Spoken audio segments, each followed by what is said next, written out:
하나님의 방식 네 번째입니다. 작은 것을 통해서 일하시는 하나님. 실은 사람의 방식은 어떤 것이죠? 좀 많은 것이 좀 있고, 또 능력도 있고, 또 재능도 있고, 좀 뭔가 많이 갖춰줘야지 뭔가 일을 할 수 있다고 생각합니다. 근데 하나님은요, 우리가 보통 하나님은 더하시는 하나님, 말하자면 하나님은 부욕해 하시고 풍요하게 하시고, 맞습니다. 하나님 그러신 하나님입니다. 그런데 하나님은 빼시기도 하는 하나님이에요. 많이 빼세요. 성경에 보면 부흥에 대한 이야기가 나오는데, 하박국서에 나오는 그 부흥은요, 실은 어떻게 부흥이 일어나느냐, 하나님이 이스라엘과 또 유다를 하나님께 빼실 때 부흥이 일어나는 거예요. 그런 의미가 있어요. 참 우리가 하나님의 방식, 하나님의 일하심, 하나님의 뜻, 우리하고는 너무나 다르죠. 저는 오늘 이 말씀을 준비하면서 여러 가지 마음에 저에 대한 도전이 참 많았어요. 이거는 평생에 풀고 가야 될 것이다 라는 생각이 들었습니다. 실은 제가 이 말씀을 전하면서, 제가 이제 말씀을 전하는데, 이 말씀을 전할 때 꼭 이 온라인으로 이제 올라오잖아요, 말씀이. 여러분들이야 이제 현장에서 말씀을 들으니까 뭐 그렇지 않을 수도 있지만, 이제 꼭 듣는 분들이 있더라고요. 저는 몰랐어요. 그래서 어떤 분은 목사님, 저는 목사님 그 주일날 어느 날 전화가 온 거예요. 이 카톡이 왔어요. 목사님, 왜 오늘은 설교가 안 올라왔어요? 그런 적이 있거든요. 이번에는 야외 예배를 가서 못 올렸습니다. 왜요? 그러니까 목사님 설교 꼭 들어요. 그래요. 그래요? 저도 제 설교 들으면 민망해서 잘 못 듣는데 설교 들으시는군요. 그래요. 근데 이제 오늘도 그분이 이제 설교 들을 것 같은데, 제가 좀 이 마음이 좀 그런 거예요. 왜냐하면 그분과 카톡 가운데에서 제가 좀 약간 믿음이 부족한 그런 저 모습을 좀 드러냈는데, 그것이 오늘 이제 말씀과 연결되어서 좀 제 마음이 좀 그렇더라고요. 그러니까 이분이 저를 너무나 이제 기도하고 저를 기도하는 그런 이제 집사님이에요. 집사님인데 저한테 연락이 왔어요. 목사님, 이제 한국에 제가 이제 있는데, 한국에 어느 교회에 제가 참석했어요. 근데 그 교회 보니까 그 담임 목사 청빙이 이렇게 있더라고요. 그래요? 저는 그런데 목사님 생각이 났어요. 저는 여기 섬기고 있는데 목사님 생각이 났는데, 어느 교회예요. 그러니까 그 교회는 너무 큰 교회예요. 한 교인이 한 10,000명, 20,000명 되는 교회예요. 근데 목사님 생각이 났다는 거예요. 목사님이 청빙이 나왔는데 목사님이 여기에 가면 너무 좋을 것 같아요. 그래서 제가 말도 안 되는 얘기 하지 마시라고 그런 얘기를 했어요. 저는 거기 아예 근접도 못 한다고. 그 생각도 하지 마시라고. 왜요? 저는 전혀 그런 교회는 거의 다 가는 분들이 있다고. 저는 그런 교회는 가기 어렵다고 했어요. 그래서 제가 믿음이 부족한 얘기해서 죄송하다고. 근데 그분이 오늘 이 설교를 들으니까 이게 목사님 지금 무슨 얘기 하시는 거예요? 이렇게 할 수 있다는 생각이 들더라고요. 그래서 참 마음이 여러 가지가 있지만, 그래도 오늘 본문의 말씀에 하나님의 방식, 실은 우리가 연약하잖아요. 우리는 숫자에 굉장히 연약합니다. 그게 우리의 연약함인데, 하나님은 그렇지 않아요. 하나님은 숫자하고는 아무 상관없어요. 그것을 오늘 말씀을 통하여서 여러분에게 전할 때 저와 여러분이 거기에 도전을 좀 받으면 좋겠다 싶은 생각이 들어요. 세계적인 항공 제조회사 보잉이 있죠. 아주 너무나 유명한, 지난 총회에 가서 시애틀에 가서 보니까 그 시애틀에 보잉 본사가 있어요. 어릴 때 여기 한번 가서 보면 좋겠다. 어릴 때 아이들이 차하고 비행기가 이렇게 꿈이잖아요. 참 거기 가서 한번 비행기 만드는 거나 좀 이렇게 보면 좋겠다, 그런 생각이 들었는데, 거의 지나가다 보니까 보잉 본사가 있는 거예요. 근데 여기 유명한 일화가 몇 개가 있는데, 이 비행기를 제작할 때 가장 중요한 과제가 뭐예요? 무게를 줄이는 것이라 그래요. 수십 톤에 넘는 이 거대한 철 구조물이 하늘을 날다는 것, 지금도요 이것이 물리학이나 역학으로는 수수께끼라 그래요. 예. 어떻게 이렇게 수십 톤이나 되는 이 거대한 철이 나를 수가 있는가 이거예요. 이제 엔지니어들이 어느 날 엔진의 출력과 날개의 크기를 더 늘리면은 더 큰 비행기를 만들 수 있지 않을까, 그래서 더 큰 엔진을 달아야 더 많은 화물, 더 많은 사람을 실어 나올 수 있다, 이런 생각을 하고 있을 때 이 설계 총괄자가 이런 말을 했다 그래요. 엔진을 크게 키우려 하지 말고 비행기 안에 불필요한 무게부터 줄이는 것을 한번 연구해 보세요. 비행기가 가벼워질 때 작은 엔진으로도 비행기는 더 높이 날고 더 멀리 날아갈 수 있습니다. 우리는 우리 삶에 살 때 세상에서 어떤 생각을 갖고 있나요? 우리가 더 잘 살고 더 성공하고 더 그러려면 더 많은 것을 소유하고 또 많은 그 스펙을 좀 더 쌓고 많은 것을 좀 가져야 된다, 이런 생각을 하게 됩니다. 그래야지 내 인생이 좀 더 훨훨 날아갈 수 있지 않을까, 이런 생각을 해요. 여러분, 이사를 할 때 알게 되는 보편적인 그 놀람이 있다 그래요. 와, 내 집에 이렇게 물건이 많았어, 이런다 그래요.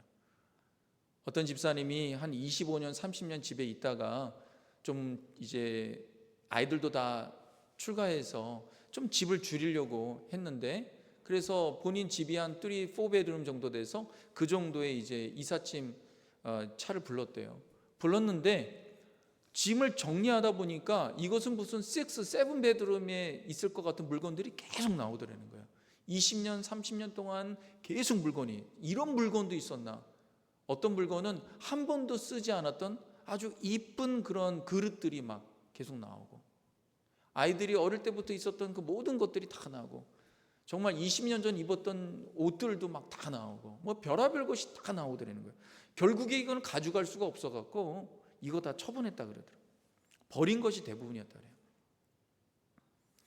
우리는 자꾸만 무엇을 모으려고 하고 우리 인생에서 더 많은 것들을 얻으려고 합니다. 그런데 하나님이 일하시는 방법은 사뭇 굉장히 달라요. 우리와 너무 달라요. 하나님은 오히려 많은 것들을 빼십니다. 더 약하게 하고 더 없게 하고 더 부족하게 하고 더 결핍하게 하는 것이 하나님의 방식이에요. 이게 우리하고는 너무 다르잖아요. 우린 더 가지려고 하고 더 먹으려고 하고, 어릴 때 보면은요 아이들이요 이제 형제들이 있고 또 친구들이 있으면요 얼마나 먹으려고 하는지 몰라요. 저도 그냥 뭘 더 먹고 싶어 갖고, 그래서 버릇 중에 하나가 뭐냐 하면은 빨리 더 밥을 먹으려고 기도할 때도 젓가락을 짚고 기도하는 거예요. 이렇게 그게 습관이 된 거예요. 더 그냥 먼저 먹고 더 그냥 하려고. 그게 사람 아닙니까? 그러니까 어떻게 해요? 커서도 더 가지려고 하고, 내가 더 못 누린 것, 더 못한 것, 이것을 더 얻으려고 하는 것이 인간인데, 하나님은요 그래야지만 우리가 잘 산다고 생각하잖아요. 그래야지만 더 행복하다고 생각하잖아요. 근데 하나님은 그렇지 않아요. 사람이 가장 약한 게 뭡니까? 숫자입니다. 숫자에 참 약해요. 많은 것, 큰 것, 여기엔 참 주눅 들고요. 내가 좀 작고 약하면 좀 감추려고 하고 좀 부끄러워하고 이럽니다. 이것이 우리의 통념이에요. 근데 하나님이 이것을 여지없이 깨십니다. 제가 어릴 때 읽은 위인전 전집이 있잖아요. 백전집. 여기엔 정말 역사상 보편적으로 사람들이 위인이라고 생각하는 사람들이 다 돼 있어요. 그걸 정말 읽은 기억이 납니다. 근데 거기에 보면 하나같이 공통점이 있어요. 그게 뭐냐? 다 어린 시절이나 그의 삶이요 불우하거나 어렵거나 참 힘든 거예요. 많이 결핍되어 있었어요. 미국 사람이 가장 존경하는 대통령 중에 한 사람인 아브라함 링컨 같은 경우에는요 그냥 홀로머니 밑에서 그냥 겨우겨우 학교도 공부도 제대로 못하고 겨우 살았어요. 먹는 것도 제대로 먹지 못하고, 또 읽을 책이 없는데 딱 하나만 있었대요. 어머니가 평소에 읽은 성경책, 다 낡은 성경책, 그 성경책 하나밖에 없었대요. 어머니에게 유산으로 받은 것은 그 낡은 성경책 하나밖에 없었대요. 근데 어떻게 됐습니까? 미국을 일으켜 세운, 지금의 미국이 되도록 만든 그 기틀을 마련한 그 위대한 사람 중에 한 사람이 되었어요. 너무나 못 먹고 너무나 가난하고 너무나 부족한 이 사람, 하나님이 그 인생을 계속 빼신 거 아닙니까? 그러니까 태어날 때부터 마이너스야. 여러분, 요즘에 한국에요, 가장 부러워하는 사람들이 뭐라 그래요? 네, 부모님이 아니라 할아버지 할머니가 부자인 거예요. 부모님 부자인 건 의미가 없대요. 할아버지 할머니가 부자여야 돼. 왜? 할아버지 할머니 얼마나 있으면 돌아가시거든요. 그러니까 그 모든 재산이 자기에게 돌아오는 거예요. 요즘에는 웬만하면 잘 안 죽어요. 다 100세까지 살아요. 부모님 앞으로 50년 이상 살아. 그러니까 할아버지 할머니 중요한 거예요. 너무 부러워하는 거예요. 그래야지만 내가 행복할 거라고 생각하는데 하나님은 그렇지 않아요. 태어날 때부터 마이너스인 인생. 하나님은 근데 놀랍게 그런 사람들 통하여서 일을 하십니다. 이게 하나님의 방법이에요. 그래서 오늘 우리가 너무나 잘 아는 이 말씀, 기드온의 300용사. 이 너무나 잘 아는 이야기를 통하여서 하나님께서 왜 작은 것을 통해서 일하시는지를 알아보기 바랍니다. 첫 번째는 이거예요. 하나님은 우리 일부 예배와 좀 순서를 바꿨어요.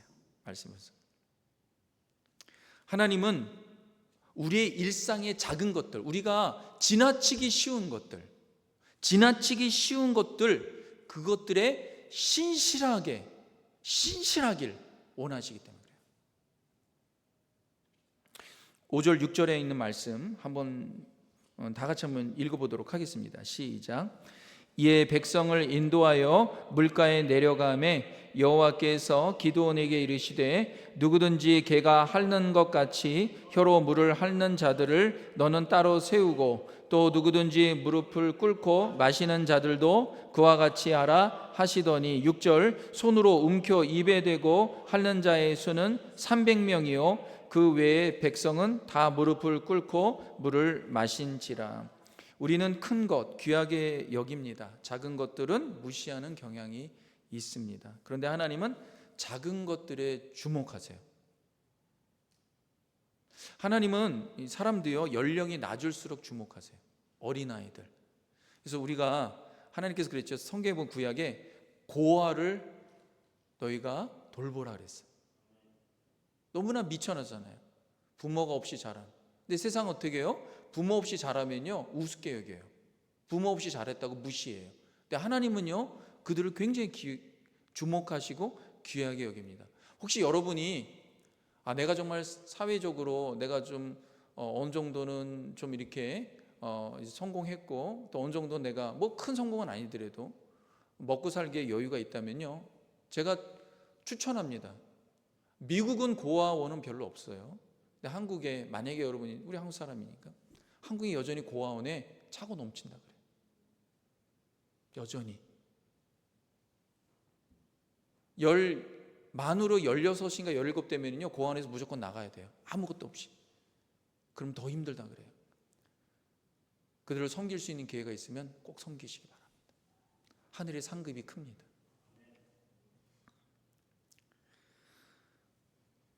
하나님은 작은 것들에 신실하고 하나님께 받은 은혜와 사랑을 나눠주는 사람을 기뻐하십니다. 이건 고스란히 우리의 삶의 태도로 드러나게 됩니다.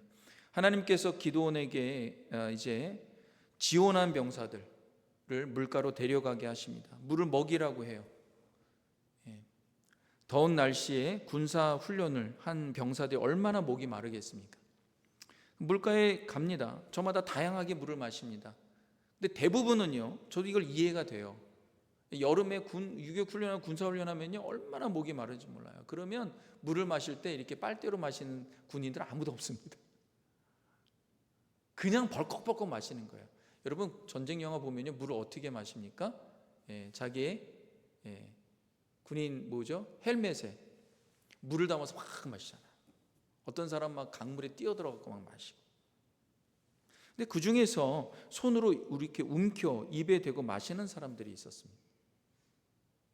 이 사람들만 따로 세우라는 거예요. 나머지는 짐승처럼 마신 사람들, 이런 사람들이 특징이 뭐냐? 무릎을 꿇고 막 그냥, 여기 보면은 하나님께서 그렇게 말씀하세요. 개처럼 핥고 막 무릎 꿇고 마시는 이런 사람들은 이 전쟁에 못 나간다는 거예요. 그럼 이게 무슨 말이냐? 이 실은 굉장히 사소한 거 아니에요? 아니 뭐 그렇게 먹는다고 그런 태도가 뭐가 문제가 됩니까? 이렇게 생각할 수 있잖아요. 하나님 너무 사소한 것에 신경 쓰네요, 이렇게 생각하잖아요. 근데 여러분 잘 아셔야 돼요. 하나님은 굉장히 사소한 것에 신경 쓰십니다. 아주 세밀한 분이에요. 왜냐? 이 사소한 것이 그냥 생겨난 게 아니에요. 이 사소한 것 때문에 엄청난 큰 차이를 만들어내요. 미미한 차이가 엄청난 큰 차이를 만들어냅니다. 여러분, 이단이 뭔지 아세요? 이단의 뜻이 뭐세요? 끝이 다르다는 거예요. 이게 무슨 말이에요? 처음은 엇비슷한데 점점 가면 갈수록 벌어지는 걸 말해요. 하나님은 사소한 것에 굉장히 중요하게 생각하십니다. 이스라엘 병사들의 이러한 사소한 습관과 태도가 실은 영적인 영역과 일상의 삶에서 고스란히 묻어나온, 그들이 지나칠 수 있는 그런 태도예요. 근데 하나님이 이것은 주님이 쓰시기에는 적합하지 않다는 거예요. 아니 좀 힘도 있고 능력도 있고 뭐 그러면 전쟁에서 군사로 쓰면 되지. 주님은 너무 그냥 이런 것까지 그래, 이렇게 생각할 수 있어요. 근데 하나님은 아니다라는 거예요. 왜냐? 첫 번째는 이거예요. 이들이 왜 무릎 꿇고 물을 막 먹는 그런 사람 왜 하나님 제하셨느냐? 평소에 세상에 너무 쉽게 무릎 꿇는 사람들. 오늘 우리 찬양에 내가 주인 삼은 모든 건 내려놓고, 우리 예배가 너무 중요한 게 뭐예요? 세상에 살다 보면은 주인이 자꾸만 바뀌려고 그래요. 내가 주인이다가, 어떨 땐 다른 것이 주인이다가, 돈이 주인이다가, 건강이 주인이다가. 여러분 자녀도요, 주인이 되면 안 돼요. 우리 그리스도인은 뭐예요? 예수님만 주인이어야죠. 자녀는 그냥 이 땅에서 독립할 때까지 우리에게 맡겨주신 그냥 인격체에 불과한 거예요. 믿음으로 잘 키우고 양육하면 되는 거예요.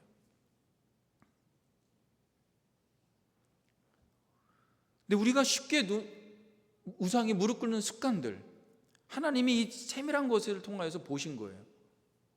이 당시 땐 진짜 우상에게 절하고 그랬어요. 그러니까 이런 모습이 그냥 물 먹는데 지나칠 수 있는데 드러나는 거예요. 여러분 사람이 진짜 알려면 어떨 때 아냐면요, 일상을 볼 때 알게 돼요. 그래서 여러분들 제일 잘하는 사람이 누구냐? 여러분의 배우자와 자녀들입니다. 교회에서는요 가릴 수 있어요. 이렇게 넥타이 매고 얌전하게 양복 입고 와 있으니까 다 괜찮아 보이잖아요. 근데 하나님은 우리 일상의 사소한 것에, 그래서 그 사람을 알려면 뭐예요? 일상에 가서 봐야 돼요. 그냥 지나칠 수 있는데 저런 사람이었구나. 그래서 우리의 말을 통하여서, 또 우리의 작은 행동을 통하여서 드러나는 것들이 실은 그 사람인 거예요. 여러분 군인은 뭐합니까? 경계를 해야 되고 조심성이 있어야 돼요. 준비되지 못한 모습. 그러니까 하나님께서 이 전쟁에 쓰임받을 수 있는 군사는 사소해 보이지만 이런 일상의 태도를 통하여서 결정적인 부분을 주님이 아신 거예요. 하나님은 겉으로 드러나는 힘과 용맹이 아니라 일상의 작고 사소한 습관과 태도 속에서 그 사람이 준비됨을 보신다는 것입니다. 우리의 신앙생활 어떻습니까? 때로는 큰 결단의 순간, 또 큰 어떤 행사, 여러분 이런 것들보다 주님이 보시는 게 뭐예요? 우리가 매일 드리는 주님 앞에서의 사소한 영적 경건의 삶, 너무나 중요합니다. 눈에는 띄지 않아요. 믿음으로 행했던 사소한 순종들, 또 신실하게 주님 맡겨신 들을 감당하는 것. 여러분 아이를 처음 낳으면은 젊은 부부들이 정말 나는 없어지는 것 같고 아이들이 중심인 것 같고 정말 내 생은 왜 이렇게 살다가 끝날 것 같은 그러한 생각 가운데 우울한 생각들이 드는 경향이 있어요. 그리고 어떤 분들은 내가 정말 처녀 때 또 총각 때는 이렇게 정말 교회에 열심히 섬겼는데 결혼하고 애 키우니까 아무것도 못한다. 주님을 위해서 내가 더 섬겨야 되는데. 근데요, 하나님이 원하시는 것은 아이를 아무도 보지 않는데 신실하게 잘 키우는 거예요. 하나님이 그걸 보시는 거예요. 그것이 하나님의 사역이에요.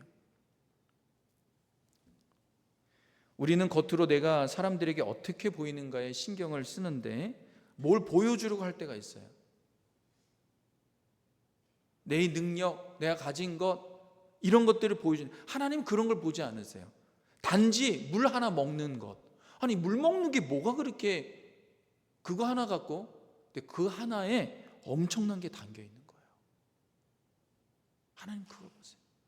우리는 겉으로 보이는 화려한 것들에 주목하는데요, 하나님은 심지어 어떤 거에 주목한다 그랬어요? 나는 사람의 마음, 그 중심 본다 그랬어요. 사랑하는 성도 여러분, 아무도 보이지 않는 곳에서 하나님 앞에 또 가정이 또 교회에게 또 신실할 수 있게 주님의 이름으로 축원합니다. 그리고 그 다음 메시지는 이것입니다. 하나님은 숫자의 크고 적음이 아니라 하나님 자신이 그 일을 이루시는 분임을 우리가 더욱 신뢰하고 믿길 원하십니다.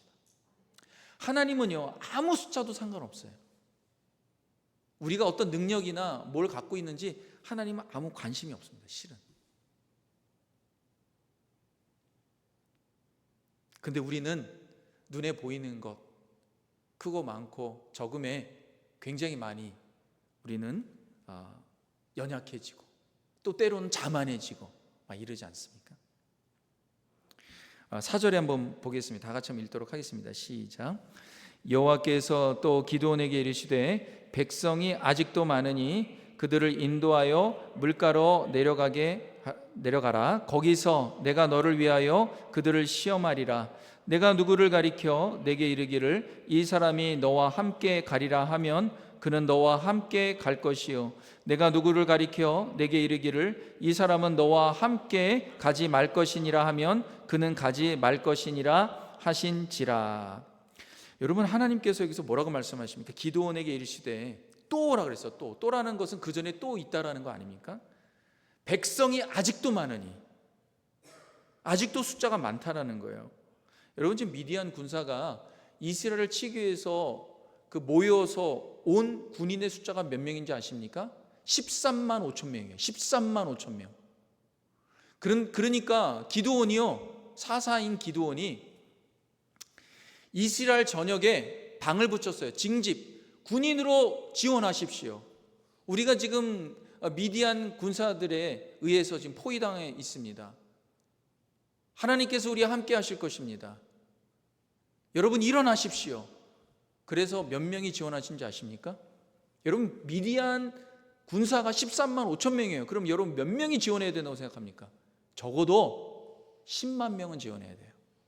근데 몇 명이 지원했냐면 3만 2천 명. 10만 명이 부족해요. 여러분, 전쟁에 있어서요, 군인의 숫자, 무기의 숫자는 절대적입니다. 특히 그 당시 때는요, 성에서 싸우는 게 아니라 들판에서요, 맞짱 뜨는 거예요.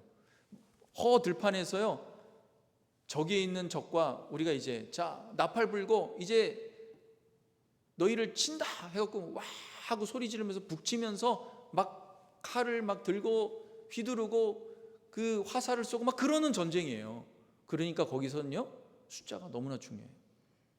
근데 상대편이 미디안이 13만 5천 명, 이스라엘 막 그냥 요청하고 요청해서 겨우 모인 숫자가 몇 명이라고요?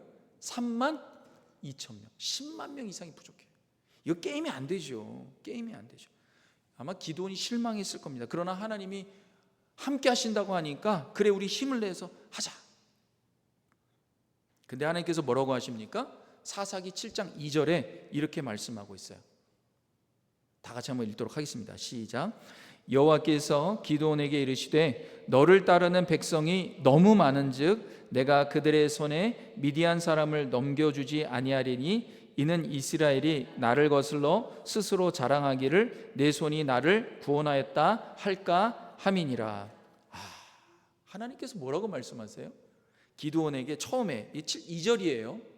아까 전에 읽은 4절이에요. 처음에 뭐라고 말씀하시면 32,000명 너무 많다는 거예요. 여러분 기드온이 뭐라고 생각했겠습니까?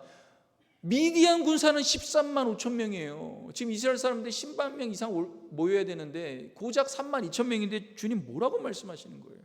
근데 하나님께서 뭐라고 말씀하세요? 너를 따르는 군사가 너무 많다는 거예요. 이렇게 많으면 뭐 하겠다는 거예요? 미디안 사람의 손에 넘겨주지 않을 것이다. 왜? 이스라엘이 나를 거슬러 스스로 자랑하여 내 손이 나를 구원하였다 할까 합니다. 여러분, 하나님이 구원하신 것을 믿으시기 바랍니다. 하나님이 구원하시는 거예요. 근데 우리가 착각하는 게 뭐냐면 우리가 적으면은요, 이게 불안하고 걱정하고 염려하고 이거 안 될 거야 이럽니다. 그런데 우리가 좀 많으면요, 여러분 내 영혼 평안에 언제 나옵니까? 주머니가 두둑할 때. 한 30년 살 그 돈이 세이빙 창고에 잔뜩 있어. 내 영혼 평안에. 그러나 어느 순간인가 이것이 점점 줄어들면서 마이너스가 되는 것 같으면 어때요? 불안하기 시작하잖아요. 그 여러분 우리가 뭘 믿었습니까? 실은 하나님 믿는 것 같은데 돈을 믿은 거예요. 하나님께서 때로는요 우리에게요 마이너스를 주게 하세요. 왜? 점점 빼세요. 왜? 그러면 어떻게 내가 지금까지 하나님을 믿었다라고 착각하고 있었구나. 이걸 아는 거예요. 여러분 인생이 마이너스여도요 하나님이 일하시면 플러스 트리플이 될 줄로 믿습니다. 여러분 이것을 믿어야 돼요. 마이너스니까 이제는 안 될 거야. 끝났어. 아니에요. 하나님이 손 드시지 않으면 끝난 게 아니에요. 끝난 것 같은 상황에서도 하나님이 손을 드시면 이기는 것입니다. 하나님이 그걸 가르쳐 주시려고 하는 거예요. 저는 이 말씀 묵상하면서 목회자들은 어떨까요? 여러분 목회자들 굉장히 연약합니다. 저는 이 말씀은 실은 저를 향한 말씀 같아요. 목회자는 뭐예요? 교회 사이즈에 의해서 평가가 달라져요. 처음 목사님들 만나면요 서로 통성명합니다. 어느 교회 섬기세요? 저는 어느 교회입니다. 저는 어느 교회입니다. 이미 알려지고 이름이 있는 교회는 알잖아요. 또 그런 목사님들은 또 그 목사님들끼리 또 만나요. 목사님들 컨퍼런스에 있으면요 나눠집니다. 나눠줘요. 이미 통성명하고 그냥 나눠줘요.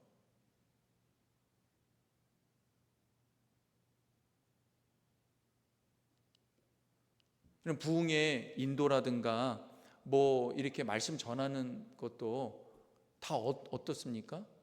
다 교회 사이즈에 의해서 정해져요. 왜? 이미 교회 사이즈로 인정을 받은 거거든요. 능력을 받은 거예요.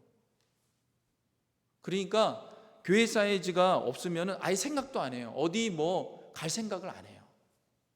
어디 이렇게 부흥의 인도 생각도 안 합니다. 왜? 갈 수가 없어요. 왜? 능력치가 인정받지 못했으니까. 교인 수가 몇 명이냐에 따라서 목회자의 능력이 결정되는 거예요. 세상의 기업이 뭐예요?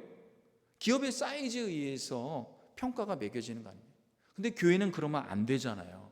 교회는 그러면 안 되죠. 교회가 큰 교회가 있고 중앙 교회가 있고 소형 교회가 어디 있습니까? 다 똑같은 하나님의 교회지. 주님 보실 때는 다 똑같은 교회예요. 그럼에도 불구하고 우리가 이 땅에 살면서 어떻게 해요? 교회를 그렇게 생각하는 거예요.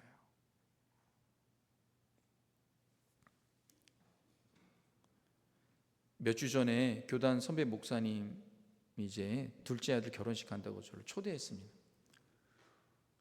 그래서 제가 토요일 날이에요. 토요일 날은 제가 좀 힘든데요. 근데 꼭 오라는 거예요. 목사님이 꼭 오셔야 된다는 거예요.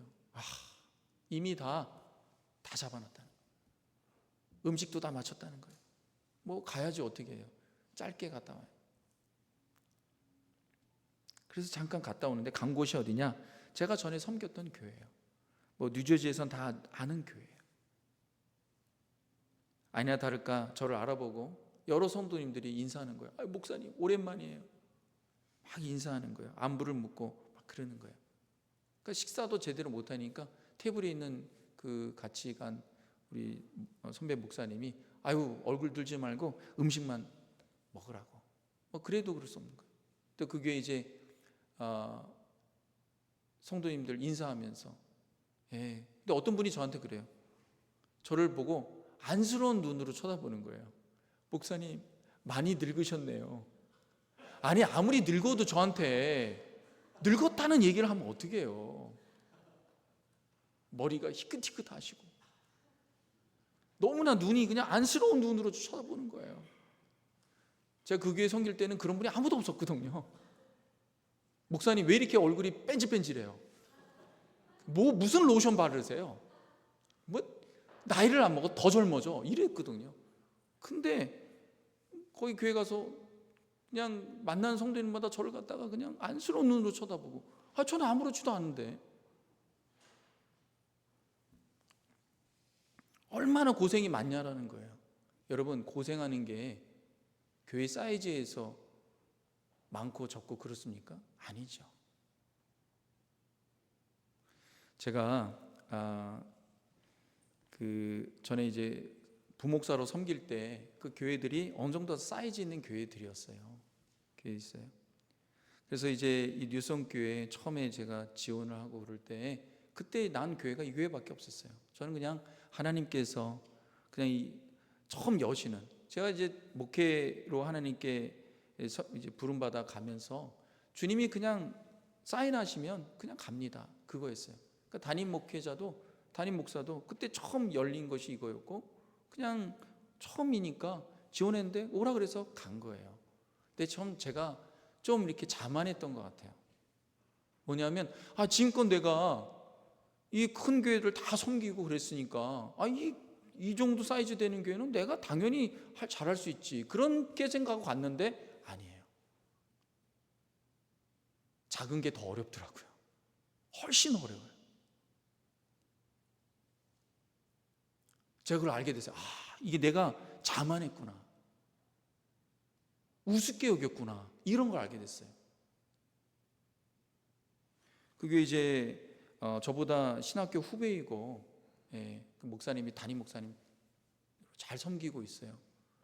실은 저보다도 설교나 이 목회적인 분에서 훨씬 탁월한 분이에요. 나이가 많고 적고가 아니에요. 그게 아무 상관없어요. 저는 그걸 인정해요. 어떤 분이 목사님 그분이 이렇게 목사님 후배인데 그분은 저보다 훨씬 설교를 잘해요. 그리고 훨씬 목회적으로 탁월해요.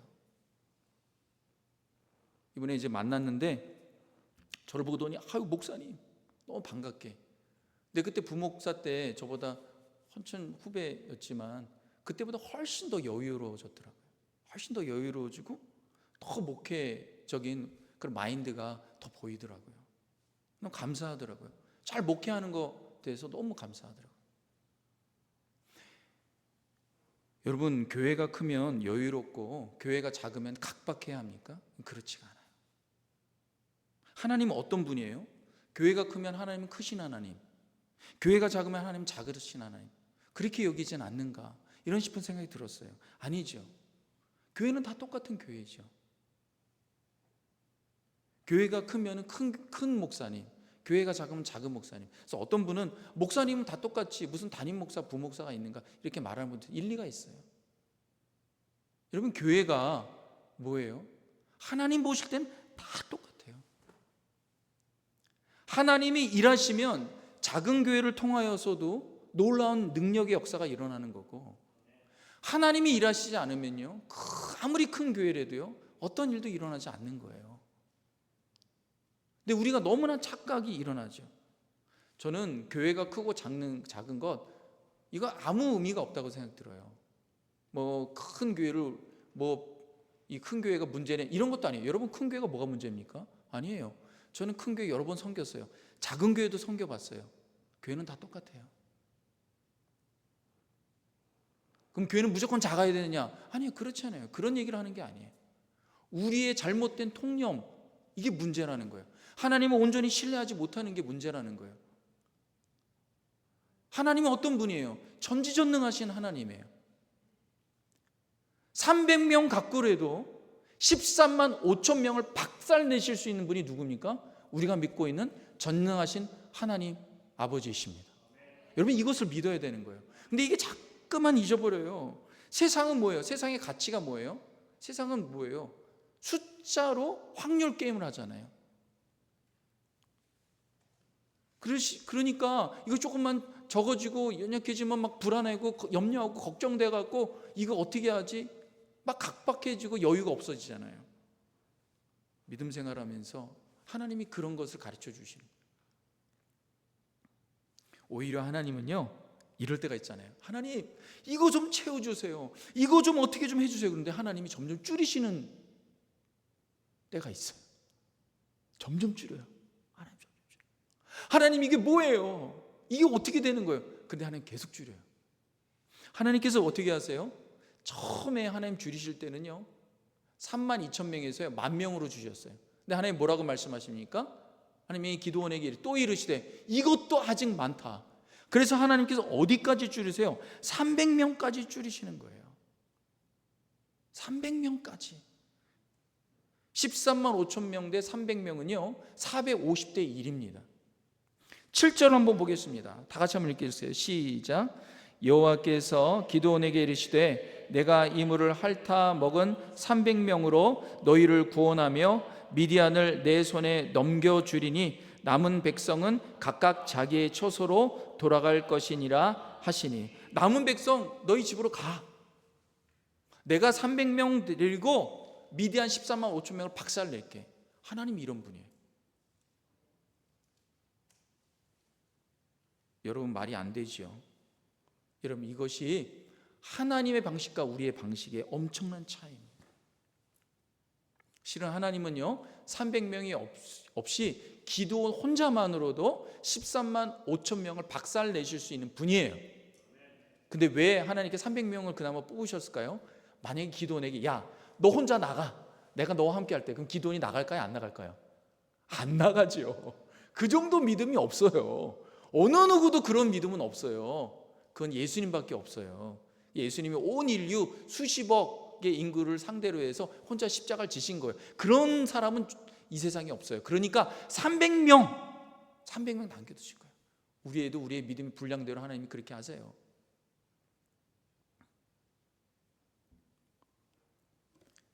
우리는 이 세상 살면서 자꾸 계산하려고 해요. 세상의 계산기를 두드립니다. 믿음 생활하면서도 하나님께. 하나님이 하신 일도 계산하려고 해요. 참 우리 연약함이에요. 여러분, 지금까지 여러분 인생 살면서 여러분이 계산하고 계획하고 여러분이 뜻하는 대로 지나왔습니까? 아니에요. 근데 여러분 어때요? 살잖아요. 그럼 목사님 아무 계획도 하지 말아야 됩니까? 그런 계획을 말하는 게 아니에요. 내 계획이 너무 커서 하나님이 주시는 계획을 놓칠 수가 있어요. 하나님의 계획을 보려면요 어떻게 되냐? 우리가 세상의 계산기를 자꾸만 두드리는 것을요 멈춰야 돼요. 멈춰야 돼요. 하나님을 믿는다는 것은 무엇입니까? 계산하는 숫자가 일하는 것이 아니라 하나님이 내 인생을 그분의 선하신 뜻 가운데서 믿음대로 일하시는 분이라는 것을 인정하는 거예요. 그게 믿음이에요. 하나님 작아도 너무 작아요. 450대 1이 뭡니까? 이렇게 생각하잖아요. 근데 여러분, 신약에 보면요 더 말도 안 되는 일이 있었습니다. 그게 뭡니까? 오병이어의 기적이에요. 성인 남성 5천 명, 어린아이 여성 합치면 15,000명에서 2만 명입니다. 이 2만 명 되는 사람을 예수님이 어떻게 먹이셨어요? 오병이어, 보리떡 5개와 물고기 2마리. 몇 대 몇인 줄 알아요? 4,000대 1이에요. 누가 하셨어요? 예수님이 하셨어요. 예수님이 이 작은 것을 들어 축사하실 후에 떼어 나눠 주시니까 2만 명이 배불리 먹고 남는 역사가 있었어요. 성도 여러분, 주님은 지금 우리의 거대한 어떤 능력이나 어떤 가진 것을 요구하는 것이 아니에요. 주님은 우리 손에 들려진 작은 보리떡 하나, 너무 미약합니다. 보잘것없는 믿음의 작은 순종. 내가 작다고 느끼고 아무것도 아니고 이걸로 뭘 할까? 근데 하나님의 전능하신 손길이 움직이시기만 하면 놀라운 역사가 일어나는 것입니다. 여러분, 하나님은 오늘도요 우리에게 우리 인생의 숫자를 빼실 수 있어요. 왜 빼십니까? 내가 이렇게 간구하고 기도하는데 우리 힘들게 하고 망가뜨릴, 아니에요. 그렇지 않아요. 우리가 지금 의지했던 우리의 자만, 우리의 능력, 우리의 교만, 이걸 덜어내고 만군의 하나님 여호와만을 온전히 신뢰하도록 우리에게 믿음을 더하시기 위해서 빼시는 거예요. 빼시는 것은 은혜입니다. 은혜예요. 세상의 계산기를 내려놓으시고 사람의 숫자에 주눅들지 마시고 일상의 삶에서 믿음으로 신실하게 작은 순종을 통해서 불가능을 가능케 하시는 하나님을 만나는 우리 복된 성도들 다 되시기 주님의 이름으로 축원합니다. 기도하겠습니다. 하나님 감사합니다. 주님 안에 더욱 거하길 원합니다. 믿음으로 주님 바라보길 원합니다. 역사하옵소서. 예수님의 이름으로 기도합니다. 아멘. 우리 잘